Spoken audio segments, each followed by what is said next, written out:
Enjoy prison, ape! Funny, you will be the one going to prison. Imagine getting ready to go home for the day, only for your rival, a racist bully, to suddenly accuse you of stealing his earbuds. Then, before you can even breathe, he calls his father, a police officer, to come and arrest you. And the officer actually does it in front of everyone. That's exactly what happened to Ariella Brooks, a black student new to Ridgepoint High. One minute, she was finishing her day like everyone else, and the next she was being handcuffed for something she never even touched. But what the bully didn't know was that he would be the one getting arrested in the end. Ariella Brooks stepped through the front gates of Ridgepoint High with her headphones bouncing lightly around her neck and the brightest smile on her face. She was the kind of girl who made people feel sunlight even in a hallway full of shadows.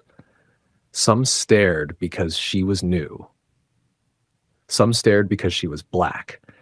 But Ariella didn't flinch. She waved at the hall monitors, complimented someone's hairstyle, and walked like she already belonged here.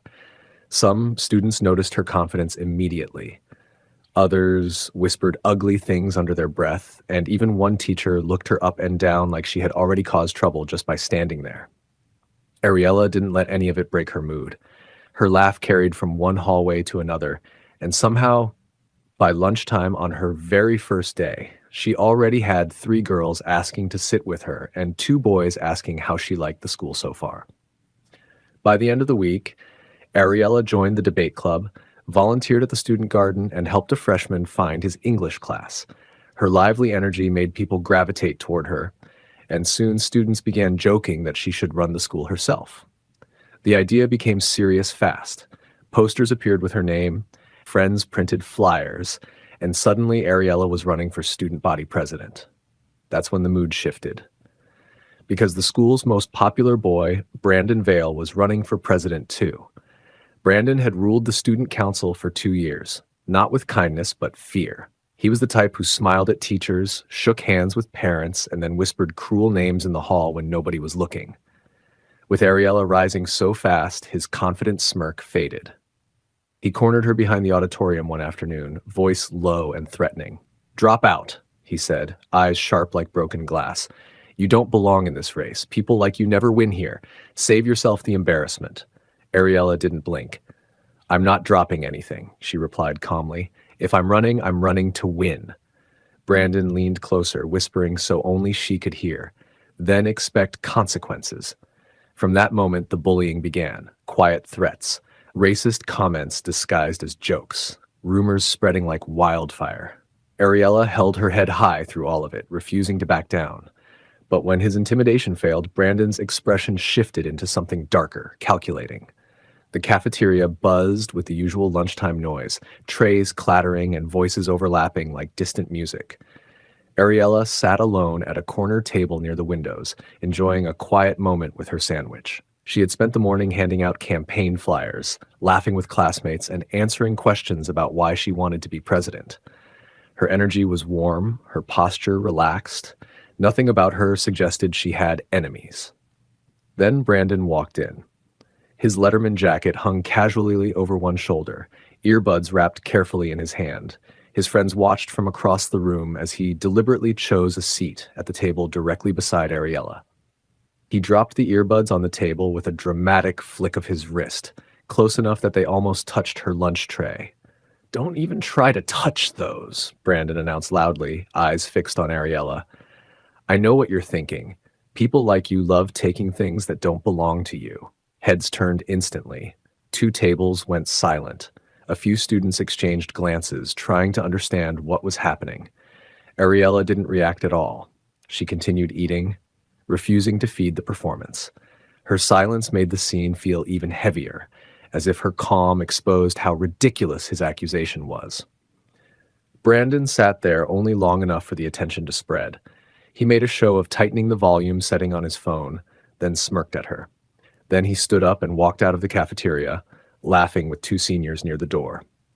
The earbuds remained on the table beside Ariella's tray, untouched. Ariella finished eating peacefully. He threw away her trash and left the cafeteria with her head high. She never looked at the earbuds once. Minutes passed. The room emptied for the end of lunch.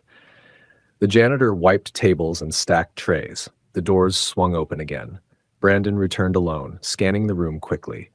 He walked straight to the table, grabbed his earbuds, and slipped them into his pocket. No hesitation, no confusion. He knew exactly where he left them. Later in the library, sunlight spilled across the study tables in warm stripes.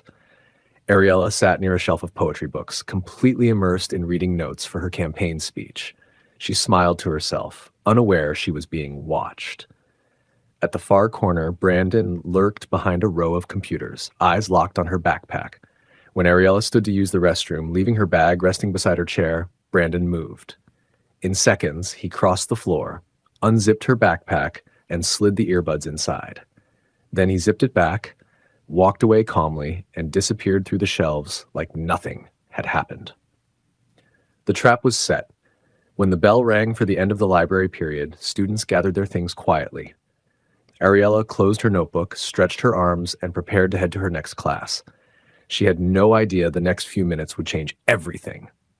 Across the room, Brandon raised his voice dramatically. "Has anyone seen my earbuds? They're gone!" he shouted, flipping through pages and patting his pockets. His tone was full of fake panic. Two students looked up, startled. The librarian frowned, confused. Brandon hurried out of the library in a rush, muttering loud enough for everyone to hear. "They were right beside me earlier." His performance was sharp and theatrical, meant for an audience. He stormed into the cafeteria next, approaching the cleaner, wiping tables. "Did you see any earbuds here earlier?" he demanded. The cleaner shook his head. "No, young man, I didn't see anything like that." Brandon threw his hands up dramatically. "Unbelievable," he muttered, loud enough for the room to hear. Then he turned and marched back to the library with exaggerated steps. This time he walked straight to Ariella. She blinked in surprise as he pointed directly at her. "I knew it! You stole my earbuds." Ariella stared at him, stunned. "What?" "I didn't take anything," she replied, steady but confused. "Of course you'll say that," Brandon snapped. "People like you always steal. It's basically in your blood. Don't try acting innocent." Gasps rippled through the desks. A girl near the return cart covered her mouth. Racist insults hung in the air like smoke. Ariella's heart pounded, but her voice stayed steady. "I don't have anything of yours." "Let's check then," Brandon barked, reaching for her bag. Ariella pulled it back. "Don't touch my things." That's when Brandon changed the script. He jerked his hand back dramatically as if she hurt him. "Did you see that?" he yelled. "She's attacking me now. She's violent." The librarian stood frozen, unsure what to do. Not wasting a second, Brandon pulled out his phone and dialed. "Dad," he said loudly, voice trembling with fake fear. "The girl I told you about, she stole my earbuds and now she's attacking me. You need to come now." A silence fell across the library. Then Brandon looked straight into Ariella's eyes with a cold smile. Minutes later, heavy footsteps echoed through the hallway. Brandon's father, Officer Nolan Vale, entered the room in full uniform. His jaw was tight, eyes burning with certainty that his son was the victim. "If you're not a thief," the officer said harshly, stepping toward Ariella, "then you won't mind if I search your bag right here." Ariella knew her rights, but she also knew she was innocent. She slowly handed over her backpack. The moment Officer Vale opened it, he found the earbuds. He lifted them high in the air. The room erupted in shock. Have you ever watched someone try to destroy another person's future just because they were afraid of losing power? What would you do if a bully used his father's badge to frame you for a crime you didn't commit? Before we go further, what city or country are you watching from? Drop it in the comments. We love seeing where you're tuning in from. If you believe that truth is louder than lies, smash that like button and subscribe to Story Arc for more stories that put bullies in their place. The entire library froze. Students stared at the earbuds hanging from Officer Vale's hand, shocked into silence. Even those who secretly doubted Brandon couldn't understand how the earbuds ended up inside Ariella's backpack. Whispers broke out like sparks. How did she? She didn't even touch them. That's impossible. Brandon stepped forward, voice loud and triumphant. You see, people like her never change. Thieves pretending to be leaders. I warned you all. Officer Vale grabbed Ariella's wrist roughly, pulling out handcuffs. Ariella's heart thundered, but she stood straight. I didn't steal anything, she said firmly. Save it, The officer snapped. "You're under arrest for theft and assault." He reached for her other wrist to lock the cuffs. That's when a sharp voice cut through the tension like a blade. "Take your hands off my daughter!" Every head in the room turned. A woman in a navy suit stood in the doorway, eyes blazing with controlled fury. She walked toward them with calm steps that somehow felt louder than the chaos. Ariella's breath caught. "Mom," she whispered. She had already texted her mother the moment Brandon called his father, telling her what was happening and where the officer planned to confront her.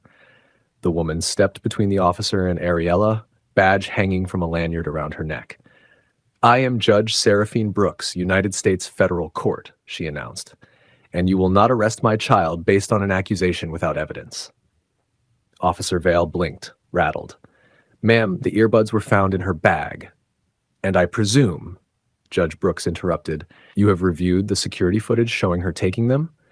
Brandon jumped in immediately, panicked but pretending outrage. "There's no need to check cameras. The proof is right there in her bag." Judge Brooks didn't look at him. "If the earbuds were planted, cameras will show it. Bring me the footage now." A tense silence spread. The vice principal, who had rushed in behind the crowd, swallowed hard. "We can access the cafeteria monitors and the library feed," he said shakily. Minutes later, everyone gathered around the office monitor. The cafeteria playback began. There it was. Brandon returning alone, picking up the earbuds from the table long after Ariella left. Gasps exploded. Next, the library footage. Brandon opening Ariella's backpack, sliding the earbuds inside while she wasn't there. The room erupted. "You lied! He planted it! She told the truth!" Officer Vale's face drained of color. Turning to his son, his voice shattered. "Brandon." Before Brandon could speak, Judge Brooks raised her phone and pressed play on a clear recording. Audio Ariella had secretly recorded earlier and emailed to her mother the day Brandon first threatened her. "Drop out of the election, or I'll make everyone hate you. Leave this school." Everyone heard it. Judge Brooks turned to Officer Vale. "Now arrest him." The officer's jaw tightened as he nodded slowly, shame in his eyes. He handcuffed his own son. "You're under arrest," he told his own son quietly. Brandon was handcuffed and dragged out, face pale and destroyed by the truth he created. Weeks later, the student body lined the auditorium. When votes were counted, the result rang across the room like justice itself. Ariella Brooks, student body president. If you believe the truth always rises, no matter how many lies are thrown at it, smash that like button and subscribe to Story Arc. Because in a world full of people who abuse power, courage isn't loud, it's consistent.